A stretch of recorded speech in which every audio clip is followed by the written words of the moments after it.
Welcome back to another episode of College Hockey Talk. Today we have a wonderful guest. She's a rising junior forward for the Minnesota Duluth Bulldogs, Gabbie Hughes. Gabbie, thank you so much for coming on the podcast, and how's everything going?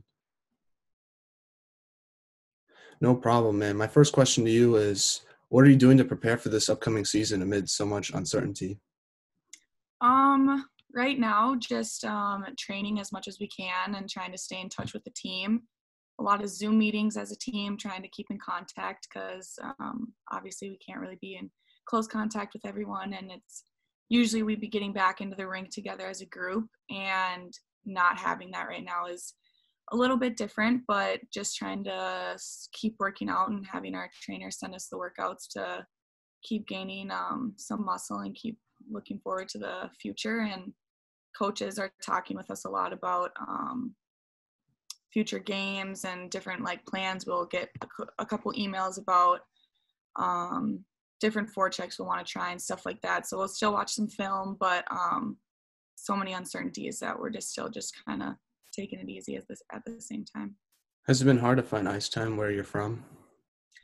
At the beginning of quarantine, yeah, I was staying in my hometown, Lino Lakes, and there weren't any ice sheets open at all. There was no arenas open. So it was tough at the beginning, but once they started opening up, my dad, he runs a summer hockey program. So I got to skate with his teams a couple times a week. And then when I came back up here for training at the rink, when the rink opened up, there's a power skating coach up here that does college hockey skates. And so we have that 3 times a week. So once the rink started opening up a bit more, it wasn't too hard.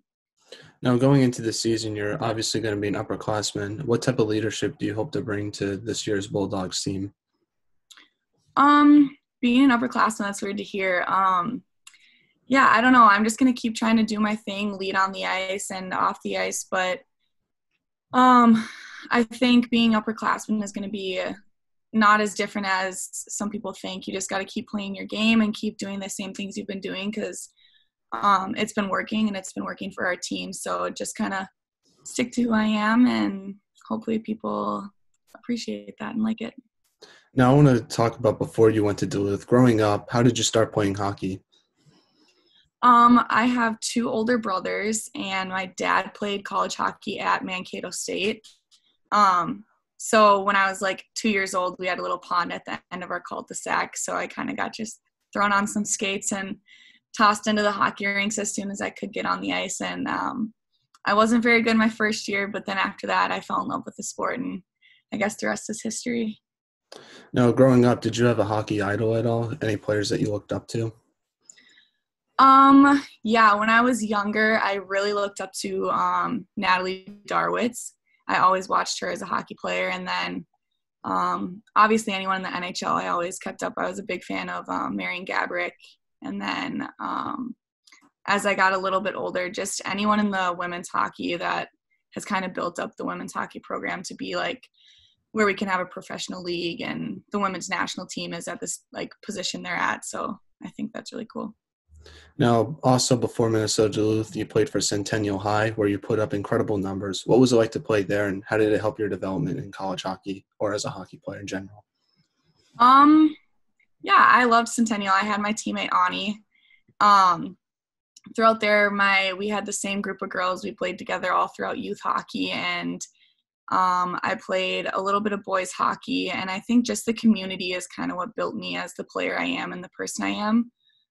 My dad was my coach for a while, and then my high school coach was Christy King, and she was super young when she came in, but I think that helped both of us with our relationship. And I think the community just helped us. We're such a strong hockey community, and I think that's kind of what made us more motivated and kind of pushed me a little bit too.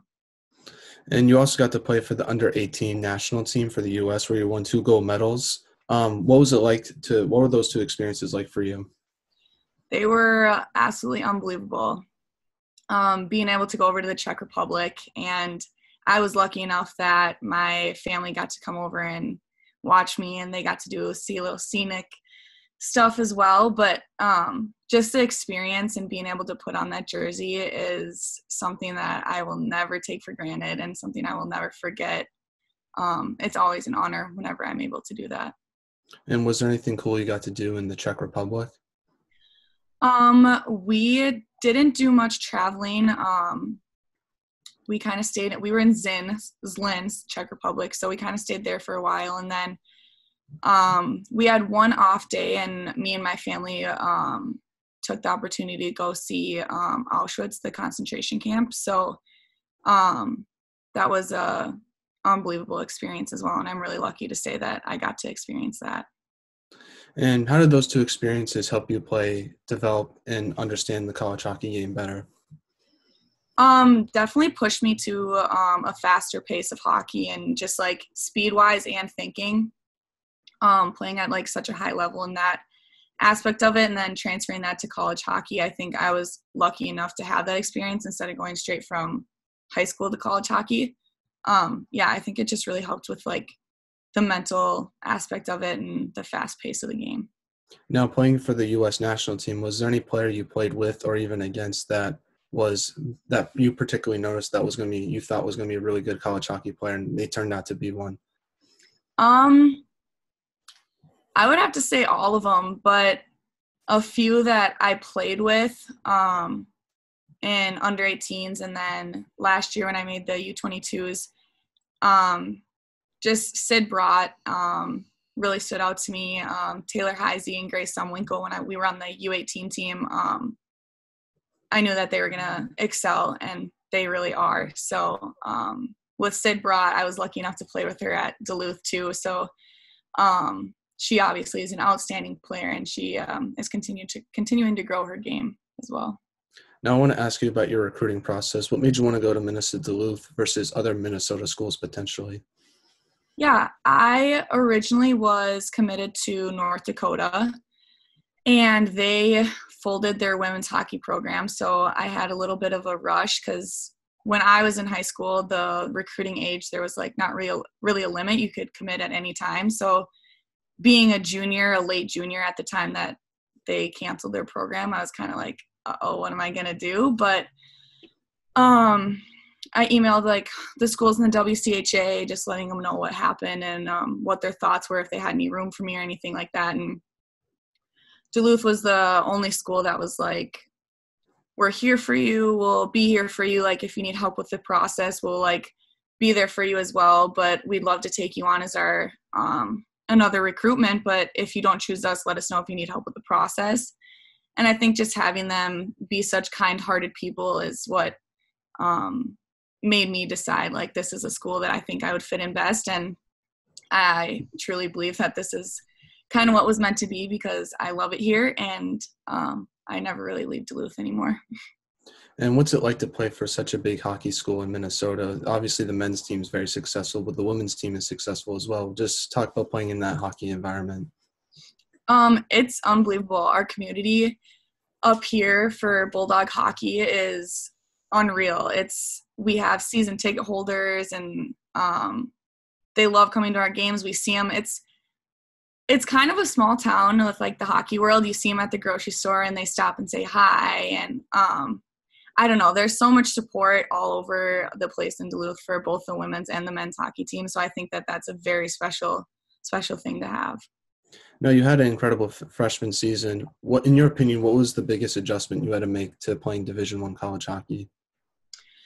I would say, like I kind of said earlier, just like the pace of the game. Like, you have to think a lot quicker, and the whole entire game is fast paced. It's not just like spurts here and there, kind of where like in high school hockey it was not as fast of a pace, or not like a full roster every single time. But playing against like girls that you play the whole entire game as hard as you can, and I think just getting used to that was a big adjustment. But our coaches and my teammates helped me get through that.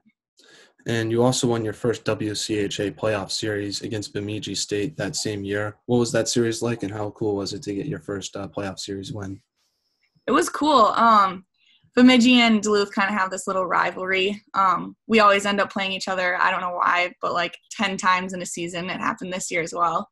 So just like being able to beat them and move on go down to the cities and play for the title was unbelievable, and I was very proud of our group of girls. And in your sophomore season, you had another big year. Was there any particular part of your play that you feel like you improved on more than others? Um, I would say I'm always working on just like being a quick thinker and making quicker plays, and I think being more of a defensive-minded center, but also being offensive was something that I improved on a lot and continuing to work on, but also being good in the D zone is something that I think I did really well with this year. And I was checking your schedule from this past season. You guys played in a lot of in-season tournaments like the Minnesota Cup. What was your favorite in-season tournament you played in this year? I would have to say I really did enjoy the Minnesota Cup, and it was nice to get a win there. But I also really liked – we went out east and played in – I want to say it's called the Nutmeg Tournament. Yeah, the Nutmeg Classic. Yeah, that was really fun. It was a very good team bonding experience, and we played teams that we don't normally play, which is kind of the fun about it, is not having to play the same teams in our league, and seeing a couple other competitions was a really good experience. So I really liked that tournament too. And Duluth once again beat Bemidji State in this year's quarterfinal series. What was there any difference between that series versus the one in your freshman year? I think this one was a little bit more, I don't know. We got swept by them at their barn, so we had a little bit of fire underneath us, and going into making a record for however many overtimes was absolutely insane. That's definitely something I'm not going to forget, but getting the win in the third game was unbelievable, and it was very exciting that we finally ended the series instead of going into another overtime game. And unfortunately, your team hasn't won a WCHA tournament yet, but what do you feel like your team has to do to get over that hump? I think our team just needs to stop thinking about it as a hump and just like go out there and play the game of hockey that we play all season long, instead of looking at it as this like such big game. Like I think we're working on that aspect of being consistent, and I think trying to be a consistent team is something we're going to work on, and I think that'll be something that sets us to win that title. Now, like you mentioned earlier, you got to play in the under-22 series against Canada this last year. I just want to ask, what was that experience like for you? Again, just anytime you are able to put that jersey on is just a huge honor, and every time I get my name called on in those type of situations, it just brings tears to my eyes because it's just so exciting and not really expected, but I just love being able to put that jersey on and be surrounded by the environment, and all those girls there are unbelievable. So being pushed to my full potential in those situations is an experience that I can never take for granted. Now, in that series, you got to play with one of your former teammates, Sydney Brott. I just got to ask you, what's it like? What's she like as a teammate? And obviously, she's not going to be there next year, but what are you going to miss most about her as a player and as a teammate? Oh my gosh, I love Sid Brott. She, being her line mate all season long, and then being able to be at the U22 camp with her was very calming, I guess. She brings a sense of like joy and just like relaxed kind of side of me. So just being able to have her around kind of was just relaxing. Like there's no pressure, just have fun out here. I'm with my teammates. So that was nice. And I lived with her all last year in her house. So not having her around is going to be a lot different, but on the ice and as a teammate, she is unbelievable. She's a great leader, and I think I'm just going to miss her constant drive. She was always the first one on the ice, always the last one off the ice, and like always pushing everyone around her. So I think I'm definitely going to miss her love for the game as well. And did it help going into that under-22 series to have someone that you played with in college? Yeah, I would say it helps a lot. It's a sense of comfort, and it's a sense of like being at home. If like you're the only one from where you are, it's a little bit like you kind of feel not out of place, but just a little like out of the loop, I guess. So being able to have her by my side, and she has some experience with USA Hockey too. So that was very comforting and calming for me. Now we're going to get into the segment of the podcast I call the non-hockey segment, where I ask you non-hockey questions. And my first question is, do you have any superstitions before a game? I would say more of like a routine than a superstition. I just have to get an iced coffee and I just like have a certain order that I do stuff in. So I don't know if that's like a superstition or more of a routine, but yeah.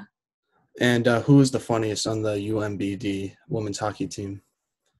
Oh, goodness. We have a funny group of girls, but I'm going to have to go with Maggie Flaherty. And what's your favorite class in college? The one I took this summer, it was a music class, and I learned how to play the ukulele. Oh, that's cool. What's a lesson that you would teach someone if you had to teach anybody? I would say a lesson that I would teach somebody.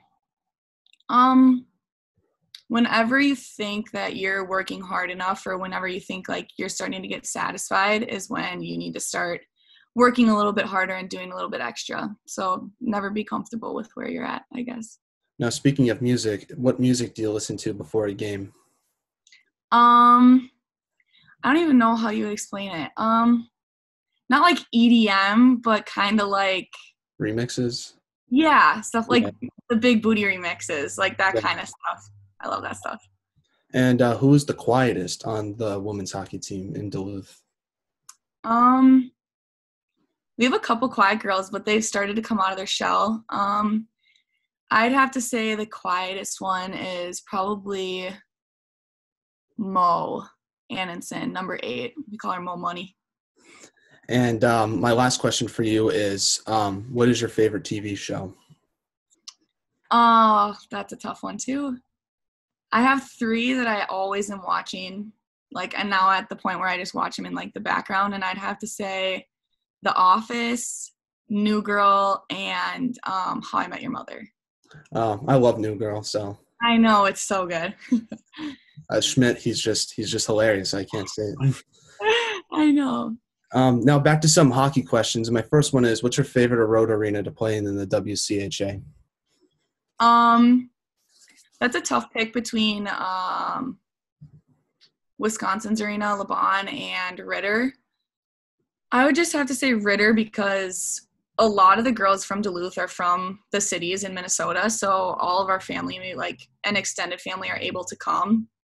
So it's just a good atmosphere to be able to play in front of like everyone, family, friends, and all that kind of stuff. But LeBon is insane. It's loud and it's packed and sold out every single time. So I don't know, one of those two. Have you ever beat Wisconsin on the road? And if you have, how cool is it to silence the crowd? I don't think we have.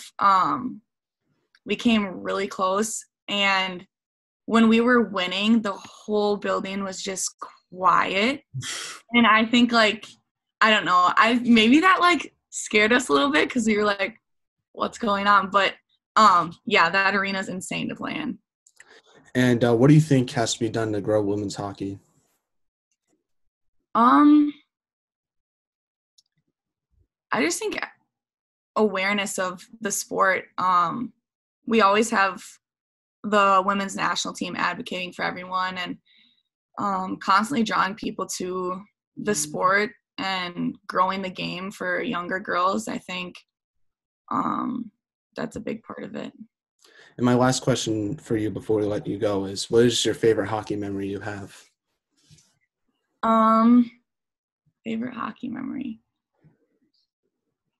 I'm going to have to go with when I was in – okay, I have to. When I was in U12s, we took 3rd in state, but we, in that game, tied the game with 1.7 seconds left. Wow. And then in the 3rd overtime, I scored the game-winning goal. So that was fun. And then in high school, my senior year, just winning sections for the first time and going to the state tournament and getting 2nd was unforgettable as well. Well, thank you so much, Gabbie, for coming on the podcast, and I wish you good luck next year and all the best. And yeah, hopefully I get to see Duluth in person sometime soon. Yeah, thank you so much for having me. Duluth definitely is a good spot to visit. I'll try to make it out there sometime. So, Yeah, perfect. You should. and we have a nice day. Bye. Yeah, bye.